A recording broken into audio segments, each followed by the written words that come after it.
My name is Elena Ward. I'm 32 years old. And until one Thursday night in March, I genuinely believed I was in a solid, adult relationship built on trust.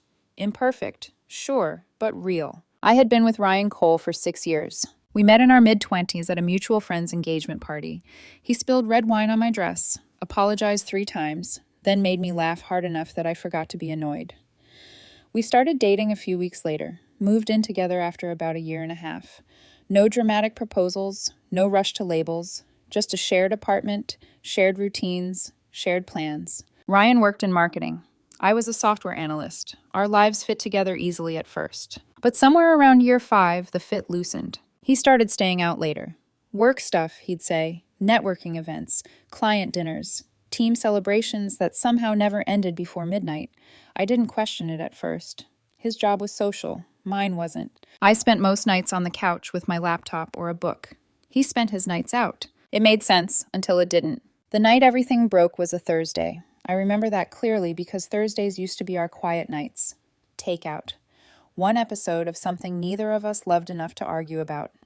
Bed by 11. I woke up at 3:45 a.m. and instinctively reached for him. Empty. At first, I thought he was in the bathroom.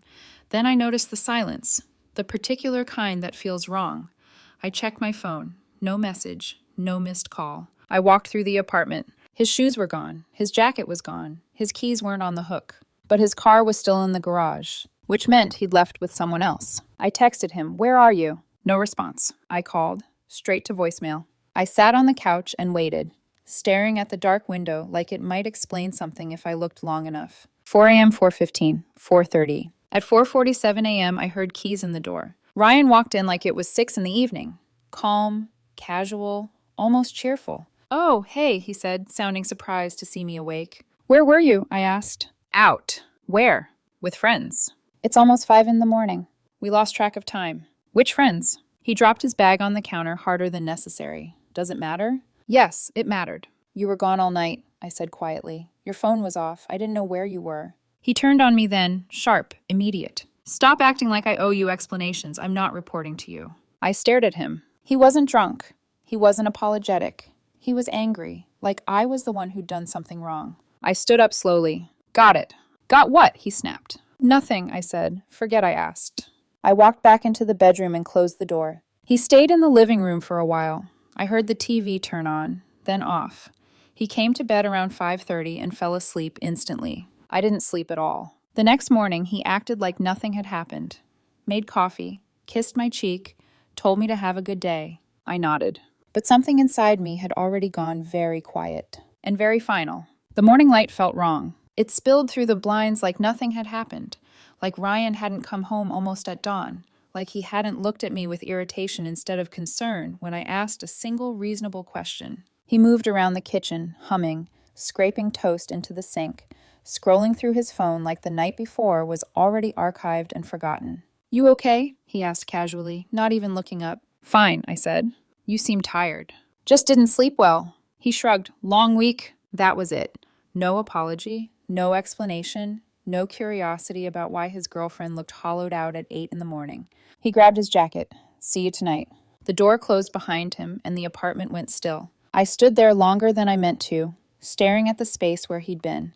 That was when the thoughts I'd been avoiding for months lined up neatly, like they'd been waiting for permission. The late nights, the phone calls he took on the balcony, the way his screen always tilted away from me, the new cologne, clean, sharp, unfamiliar, the gym bag he never used to bring to work. I hadn't been stupid. I'd just been hopeful. I went to work, but I didn't really work. My code blurred. My mind kept replaying his tone. "I don't owe you explanations." Over and over until it sounded less like anger and more like a warning I should have heard a long time ago. By evening, I was calm in a way that scared me. Ryan came home around 8, cheerful again, asked what I wanted for dinner, told me a story about a client who talked too much. I gave him short answers. He didn't notice. "Gonna shower," he said, already heading down the hall. The water turned on. That was the moment. I didn't announce it to myself. I didn't dramatize it. I just moved. I pulled 2 duffel bags from the back of the closet and started packing. Clothes first. Shoes, toiletries, laptop, chargers, documents, passport, birth certificate, everything that mattered. I worked fast, methodical, quiet. The shower was still running. I could hear him humming, some song I used to love. Now it sounded distant, like it belonged to another life. I carried the bags to my car, came back for a second trip, then a third, my work bag, a few books, the photo of my mother I always kept on my desk. I didn't take the couch, or the dishes, or anything that would require a conversation later. On the kitchen counter, I placed my key. No note, no explanation. He didn't owe me honesty. I didn't owe him closure. I got in my car and drove. No destination, just west. The highway stretched out ahead of me, and for the first time in months, my mind was quiet. No panic, no second guessing. Just a strange, steady calm, like my body had decided before my heart caught up. I stopped at a motel around 2 a.m, checked in, lay on a bed that wasn't mine, staring at a ceiling I'd never see again. My phone buzzed. Ryan, where are you? Ryan, why aren't you home? Ryan, this isn't funny. Ryan, Elena, call me back. I turned the phone off and slept. The next day, I drove farther, crossed state lines, found a small studio apartment listed online, month to month, cheap, quiet. I paid in cash, moved in with my duffel bags, and nothing else. That first night, I sat on the floor eating takeout straight from the container. No TV, no noise, just peace. I turned my phone back on. 73 messages, 42 missed calls. I sent one text. I'm fine. Don't contact me again. He called immediately. I blocked the number. Emails followed, social media messages, even one from his sister. I blocked them all because I wasn't running. I was done. Starting over wasn't dramatic. It was quiet, almost boring. And that's what saved me. The studio apartment had one window that faced east. Every morning, light poured in like it was intentional, like the universe was gently reminding me I was still allowed to begin again. I took a leave of absence from work, told HR there was a family emergency. It wasn't a lie. I just didn't specify whose family had fallen apart. During those first weeks, I rebuilt in small, deliberate steps. New bank account, new phone number, new routines. I transferred exactly half of our joint savings. Nothing more, nothing less. I didn't want leverage. I wanted distance. I filed paperwork to formally end the relationship. We weren't married, but 6 years came with entanglements. I untangled them cleanly. No accusations, no negotiations. Just finality. When my leave ended, I didn't go back. Instead, I applied for remote roles across the country. 3 interviews, 2 offers, one that felt right. The job was challenging in a way that pulled my focus outward instead of inward. My team was spread across time zones, which meant I was never alone, but never smothered either. I upgraded to a 1-bedroom apartment in a quiet neighborhood lined with trees. Bought furniture slowly.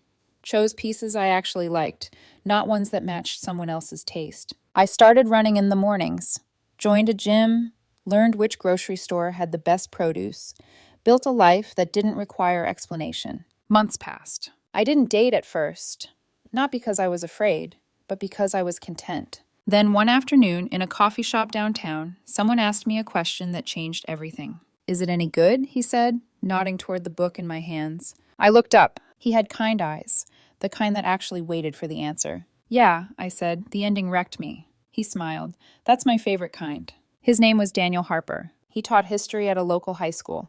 Loved hiking, bad documentaries, and making pasta from scratch, even though it took too long. We talked until the barista politely told us they were closing. I don't usually do this, he said as we stood, but would you want to have dinner sometime? I surprised myself by saying yes. The dates were easy. No guessing. No analyzing tone or timing. If he was running late, he texted.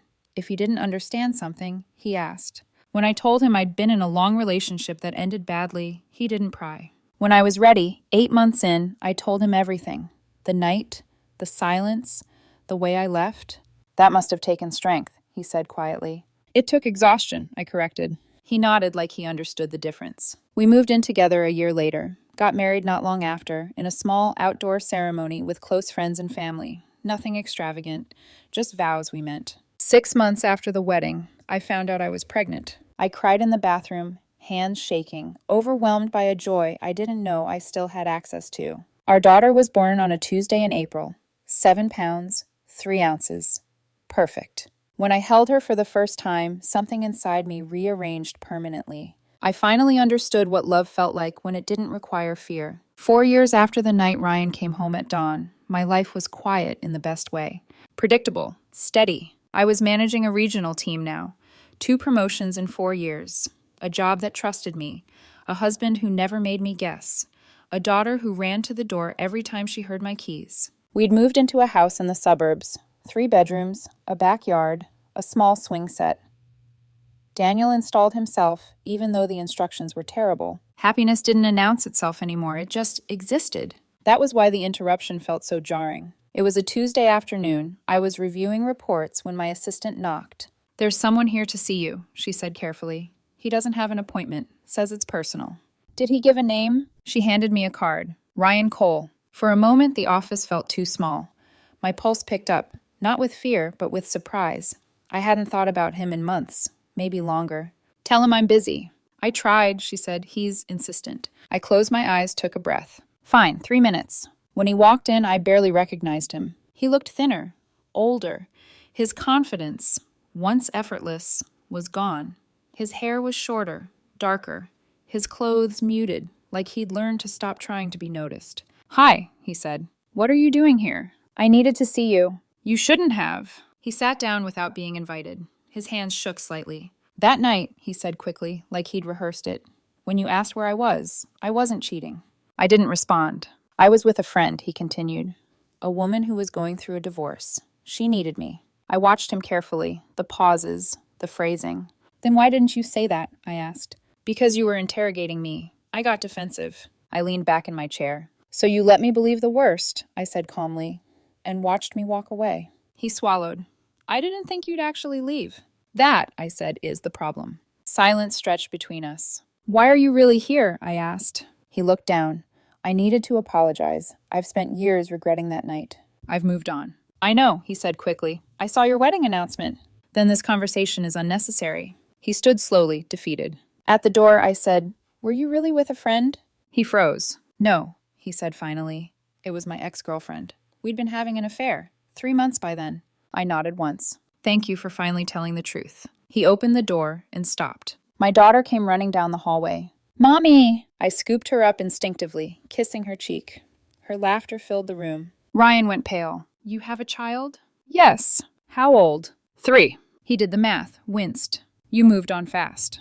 "I moved on right," I said. Daniel appeared in the doorway behind him, took in the scene instantly. "Hi," he said politely. "You must be Ryan." Ryan nodded, unable to speak. "I was just leaving," he muttered. "Safe travels," Daniel replied. Ryan walked out without looking back. I felt nothing. And that's how I knew I was free. Daniel closed the office door behind him gently, like the moment deserved care instead of force. Our daughter had already wriggled out of my arms and was now busy spinning slowly in my chair, humming to herself like the world had never once disappointed her. "You okay?" Daniel asked. I searched myself for the answer. No shaking, no anger, no ache. "I am," I said, surprised at how true it sounded. "What did he want?" "Closure," I replied, "I think." Daniel smiled faintly.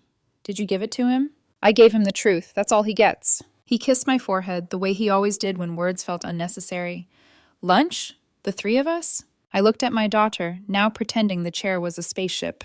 "Yeah," I said. "That sounds perfect." 6 months have passed since that afternoon. Ryan hasn't tried to contact me again. I don't expect he will. Our daughter starts preschool next month. She's already picked out her backpack, purple, with stars. Daniel and I just found out I'm pregnant again. A boy this time. We're talking about moving to a bigger house, maybe getting a dog.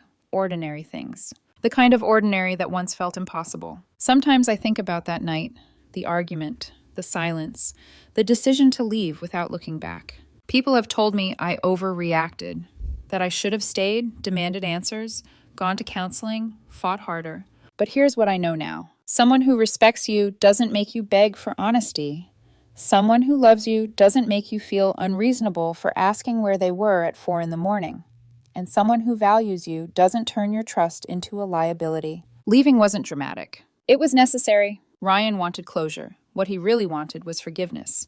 To make peace with the version of himself who chose secrecy over accountability. I didn't owe him that. My closure came in quieter ways. Morning coffee with a man who tells me when he'll be late. A child who trusts me completely. A life where I don't question, analyze, or wait for keys in the door. I didn't leave to punish him. I left to protect myself. And that choice led me here, to a life that doesn't ask me to shrink, doubt, or endure. That's not revenge. That's self-respect.